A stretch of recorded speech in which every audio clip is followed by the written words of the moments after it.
All right, this is Peter Schiff, and I've come down here to occupy Wall Street to represent the 1% and see if I can have a dialogue with the other 99%. If you make 100 million, imagine how many jobs could be created if you just made 50 million. Well, listen, no, when I say compassionate capitalism, I'm talking about this. People who make allowances for those who have not. But what you're forgetting is, if I make 100 million, I had to create a lot of jobs to make that money. That's the point. When the capitalist is making money, there's a thing called greed, and the problem with well, we're all greedy. Everybody. No, we're not. Well, you cannot say that we're all greedy. Oh. You cannot. Well, don't you want things greedy. for yourself? You don't want more. You don't want better things for yourself. We better all life? do, and that's the problem. Right. Or some of us are simple people. We just want a place to live. We just want some food in our refrigerator. And capitalism, we just want to take care of our kids. Capitalism is the best way to get those things. I mean, you're standing here. You're not naked. You have clothes on. The people that made those clothes did it to make a profit. And to make a profit, they had to make clothes that you can afford. Capitalism is why we have food. It's why I didn't get these clothes for free. But somebody made them. Somebody had to produce them. Listen, my friend, you need to open your mind. It is understand that all these people are not in this park because of your perspective. I understand you have to make money, but there's got to be regulations. Because I believe in democracy, but I also believe in regulations. Right. The market has to grow at a sensible rate, right? It cannot grow too fast. If the market grows too fast, it will crash. See, the regulation we want is the market. That's the regulation that works. When governments try to regulate, it screws it all up. Now let's take a corporation. If a corporation wants to sell a product, it can't sell the product for whatever price it wants. Somebody has to voluntarily buy that product. So the market determines the price of the goods that are being sold.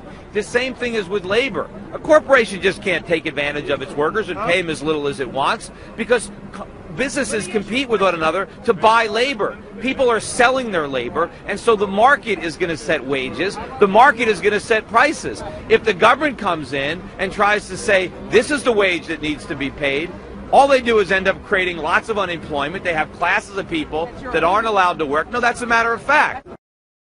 More machines. We need more factories. What role did Wall Street play in this crisis? No, they played a big role. Wall Street drank the alcohol that the Federal Reserve poured.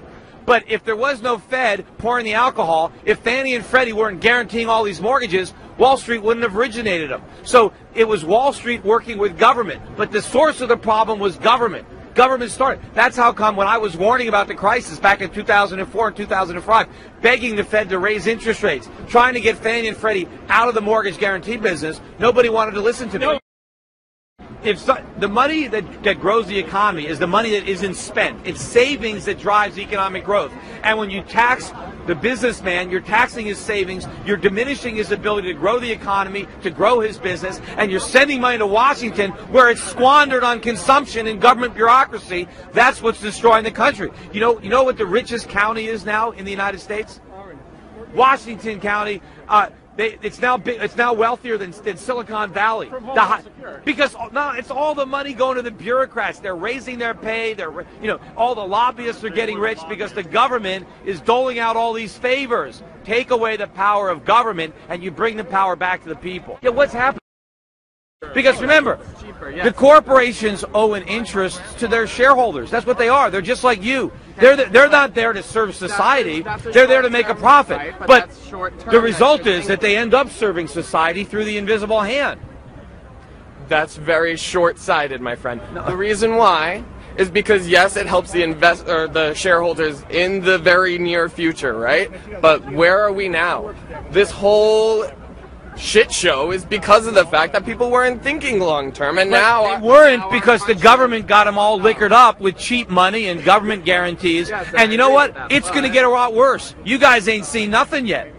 Wait till you see how much worse it's going to be in a year or two. There's going to be more unemployment, and then you're going to start to see prices really go up as the dollar collapses in value and food gets a lot more expensive. Healthcare. Okay, wait, time out. You're still saying that the government is totally the only person to blame. However, corporations are still complicit in their guilt if they're the ones that are doing what's ever cheaper for the shareholders. Look, a lot of people on Wall Street acted recklessly, and they should have been held accountable. They should have been allowed to lose money. They shouldn't have been bailed out. But my question is, why did they do these foolish things? You know, President Bush said Wall Street got drunk.